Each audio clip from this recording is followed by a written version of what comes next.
What is going on, my Masketeers? Welcome back to the Masquerade, and we are here to talk about none other than Scream. Yes, Scream 5. For those of you that don't know, here's like a little quick synopsis on what the film is about. This film takes place 25 years after the events of the original Scream 1. Now there is a new killer who's donned the ghost face, and he's now terrorizing and killing a new set of teenagers. So the movie begins very similar to the original. You know that iconic scene with Drew Barrymore. She's in the kitchen, she's making popcorn, and then she gets that phone call, and you know what time it is. What happens is the girl gets attacked by Ghostface, and I can't even lie to you, I thought she was dead. With the amount of times that she got stabbed, and let me also just say this, the violence in this movie is actually A1. It is top tier violence. They definitely took a page out of Halloween, because this man is definitely Michael Myers' spiritual son. He's out here in the suburbs just terrorizing these white folk. The violence in this movie actually makes this movie quite enjoyable. And that kind of ties into my later points. But let's get back to synopsis real quick. So yeah, the girl Tara gets stabbed. She is hospitalized. What then happens is her friend calls her older sister Sam and tells her what's happened and tells her she needs to come back Woodborough.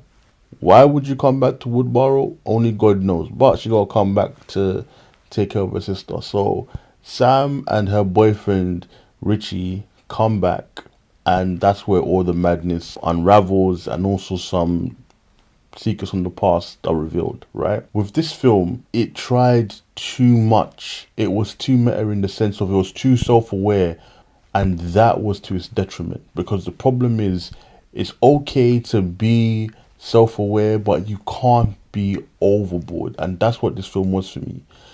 That's where like the disconnect happened, because the action and what was going on was so top tier, but the problem is the people were acting as if they're in a movie. So it felt kind of hollow whenever something serious happened, whenever something dark happened, which a lot of dark stuff happens because this film is dark as hell.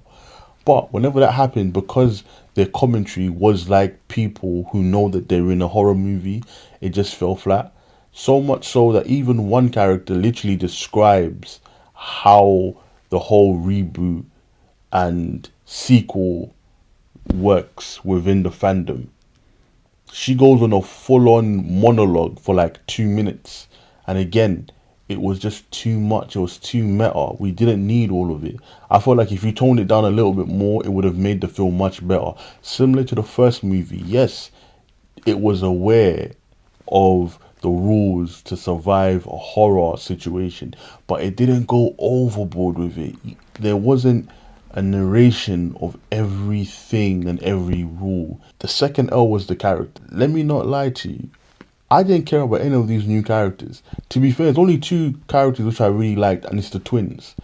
Funny enough, I found out that the actor that plays the male twin is actually Cuba Gooding Jr.'s son. And yeah, I thought that was cool. He's actually a good actor. He was the best part for me in terms of the new dynamic.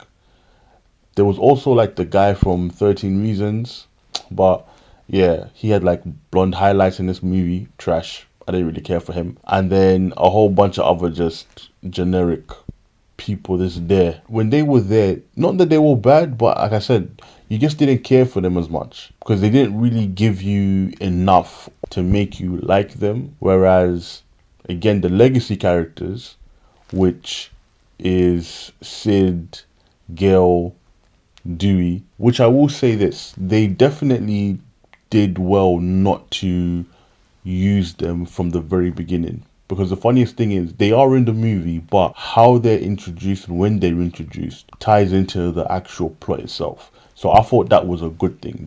They did well in how they used them. I won't spoil it to tell you what happens to them, but they did well. Certain things within, even for like these characters, again, I didn't really like too much because it felt like they knew that they were in a damn Scream movie. So sometimes they keep on referencing things which don't need to be referenced. And that kind of ties into my biggest issue with this film. They were trying to do what Halloween was able to do, where they relaunched the franchise and they saw that. And the funniest thing is, they even make reference to the Halloween franchise within the film. But they saw all of that, and I feel like that's what they wanted to do as well here. They wanted to make what Halloween did again, but for me, they kind of fell short. Where it gets a little bit muddled is towards the end when they reveal who the killer is. Again, it just didn't make any sense because they didn't even do a good enough job, like to do the whole "oh, guess who it is" situation. Because from the very beginning, or no, let me not say from the very beginning, but from the moment they introduced the whole notion of who the killer could be, automatically you know who it is. Like they've already kind of just built it out for you, and they don't even try to throw a couple of curveballs to make you doubt it. They just give you all the clues, and then when it happens, they're just like, oh, you kind of feel like they gave you the clues to try and throw you off, but no, it's literally what you think it is. And I thought that was a little bit disappointing. But then as well, it makes you go and question previous scenes, and then you just sit there thinking there's no way this can be it. That person couldn't have been Ghostface. This was like the Taskmaster in Black Widow situation, where you've seen Taskmaster on screen and you know how he moves and you know his build, but then when the reveal happens, you're like, hell no, it ain't this person. It can't be. The math ain't mathing here. It just wasn't mathing. For me, I'll give the film a 5 out of 10. And that literally, that's only based off the violence, because the violence was what was keeping me going. I kind of tuned out towards the story because the story wasn't really that engaging, but the killings in between the story is what made me really look in. So because of that, yeah, I'm gonna give it a 5 out of 10. Do I want them to make another one? Hell no.